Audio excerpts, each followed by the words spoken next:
Chapter 82 sampai 84. CEO muda dan nona muda. Pagi itu, Lohan langsung bertolak ke India. Diam-diam begitu mendengar dari sekretaris kantornya, jika sejak pukul 6 tadi batang hidung Rageb tak muncul. Meskipun ia tahu Rageb sudah meminta izin kemarin.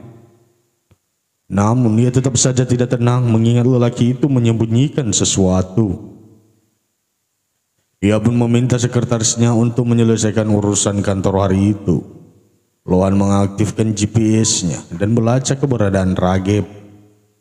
Berhasil begitu pesawat mendarat di Landut, Mumbai. Lohan langsung melaju mobilnya yang disewa dari jasa travel hari itu. Tepat di rumah sakit Mumbai, arah GPS itu berhenti. Rumah sakit, siapa yang sakit? Lirihnya. Lohan segera turun setelah meminta super travel itu menunggunya. Rageb pagi itu kebetulan sedang berada di rumah sakit. Setelah mendapat izin dari Lohan, ia langsung bertolak ke India. Dan mendapat kabar putrinya masuk rumah sakit, ia pun langsung bergegas ke sana. Bertepatan dengan kedatangan Rageb, Lohan pun baru sampai ke lokasi yang dikunci dari GPS-nya. Tubuh Lohan terus membuntuti Rageb hingga sampai pada sebuah kamar rawat VIP.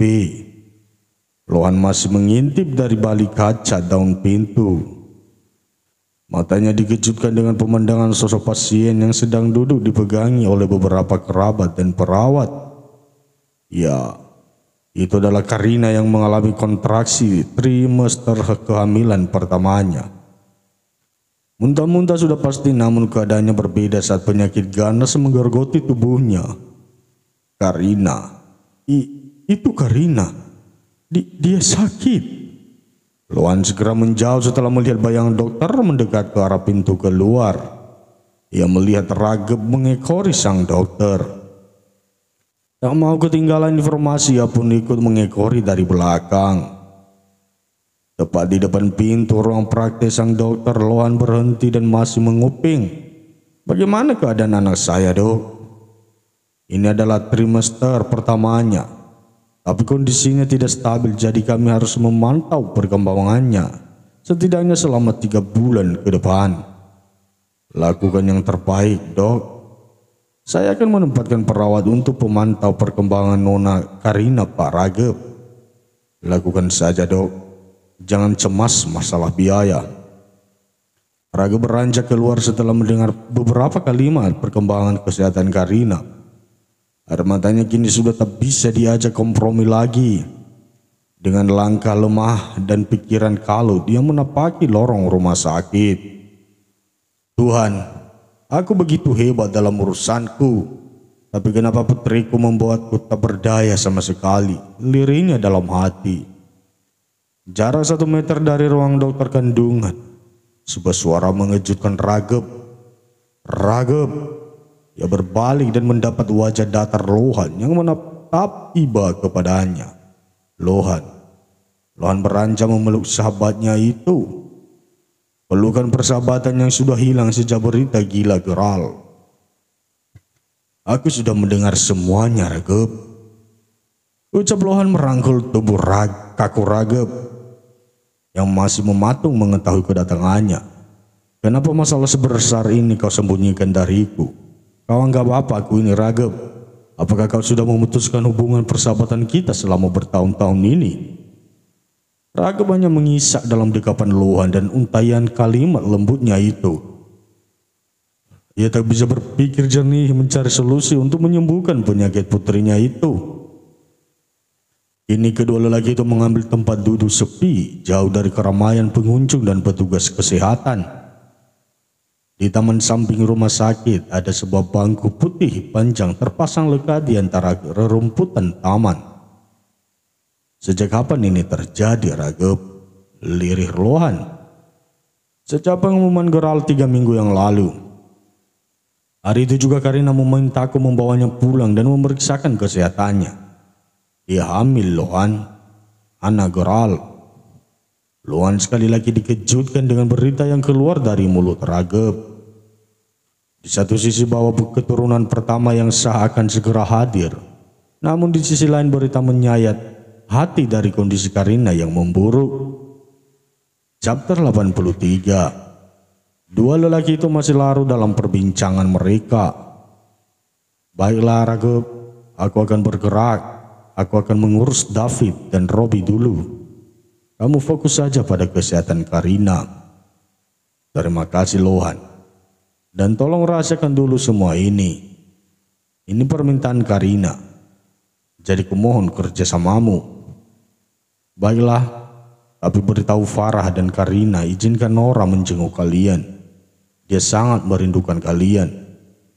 Baiklah. Dari semester pertama berlalu sudah. Karina sudah berjuang melewati semua kondisi kritisnya. Ia pun sudah bisa merasakan gerakan pada janinnya. Nalur keibuannya pun menyambut bahagia perkembangan buah cintanya dengan Geral. Sejak pertemuan dengan Rageb, Lohan pun mulai melakukan penyelidikan terhadap David dan Robi. Sementara Nora sangat bahagia mendengar kabar kehamilan Karina. Diam-diam setiap akhir pekan ia mengunjungi Karina dan keluarga Adesta di Mumbai.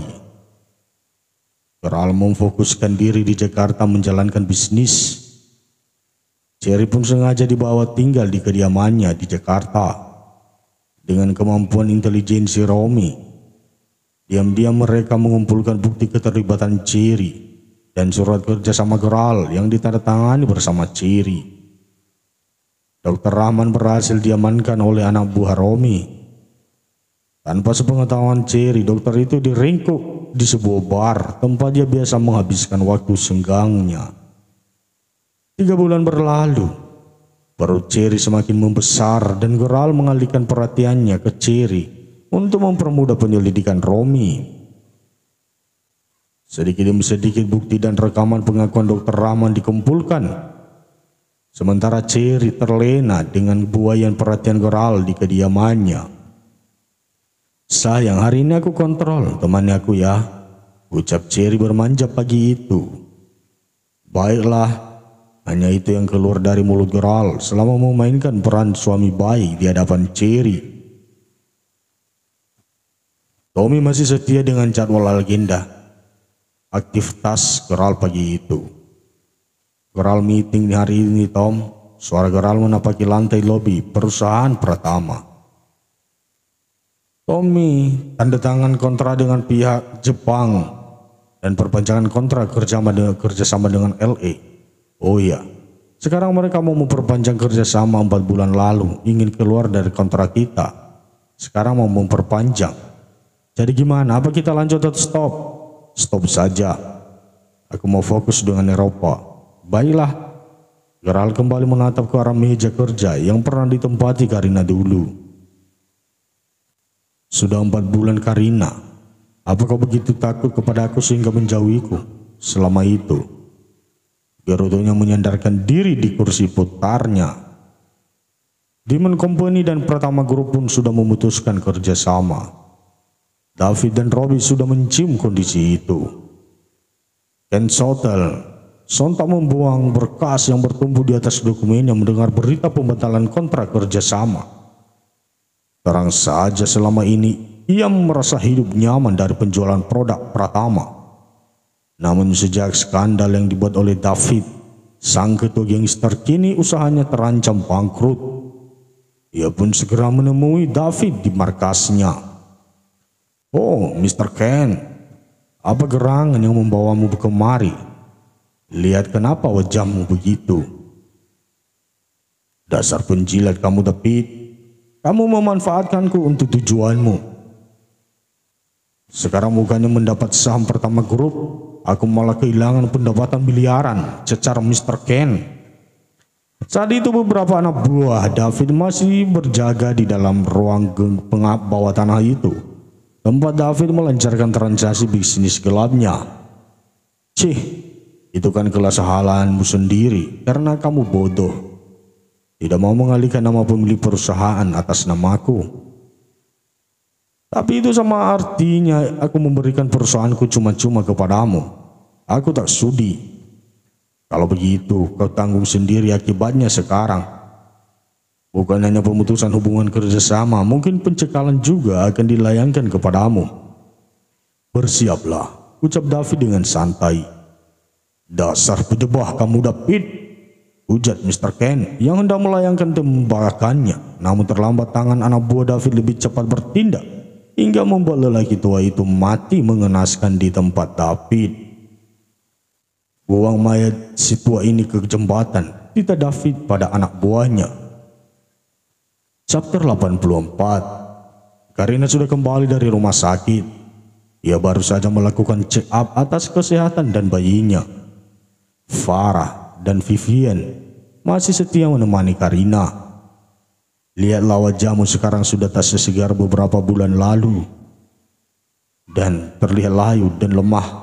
Pucat dan ujung hidungnya memerah. Bagaimana tidak, kesehatan seperti jeda iklan yang hanya menumpang lewat. Berlama-lama di luar ruangan membuat kondisi Karina memburuk. Demam sudah menjadi langganannya beberapa bulan terakhir. Semua kondisi itu tak menyurutkan hatinya untuk melahirkan sang buah hati. Baginya melahirkan janin buah cintanya adalah tujuan utama hidupnya saat ini. Ma, sekarang anakku sudah bergerak. Lirihnya saat duduk di halaman belakang rumah keluarga Adesta, sambil menikmati pemandangan laut dan menikmati cahaya matahari yang terbit dan tenggelam lagi.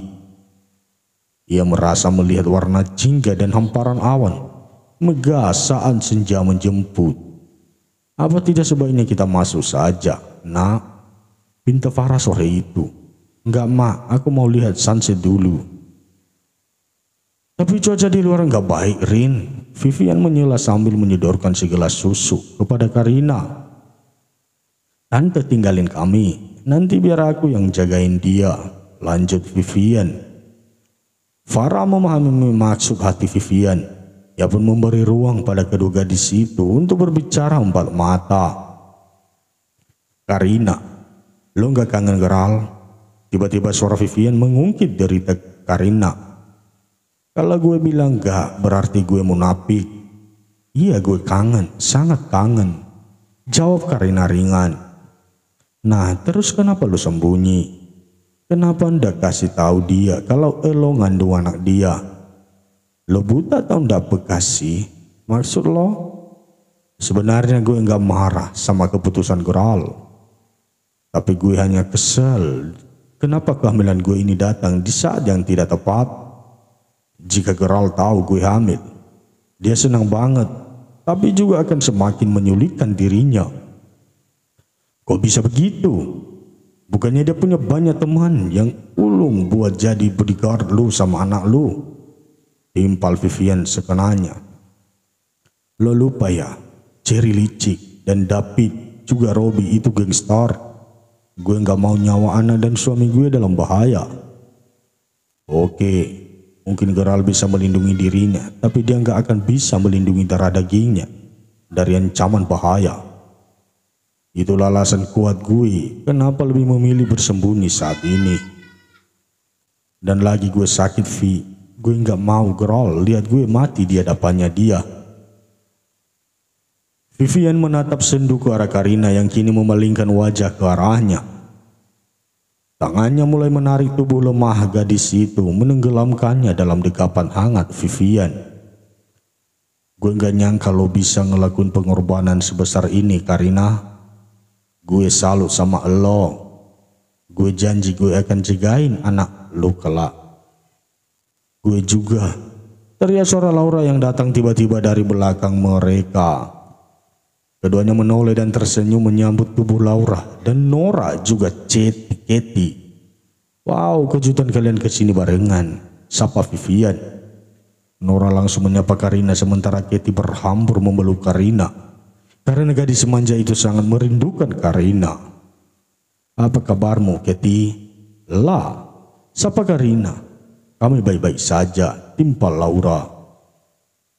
Kak, Karina, yuk pulang, ikut kami.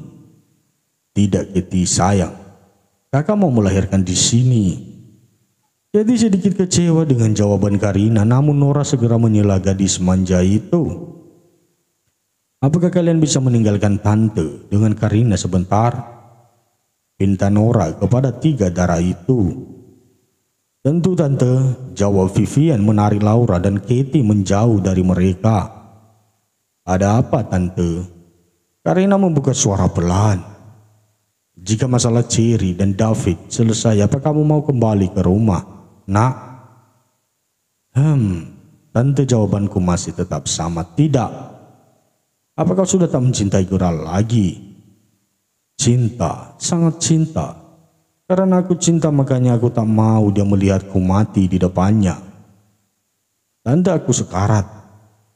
Akan menyakitkan bagiku pergi dengan melihat air mata di wajah orang yang aku cintai. Jadi lebih baik dia melihat anaknya daripada melihat aku pergi begitu saja.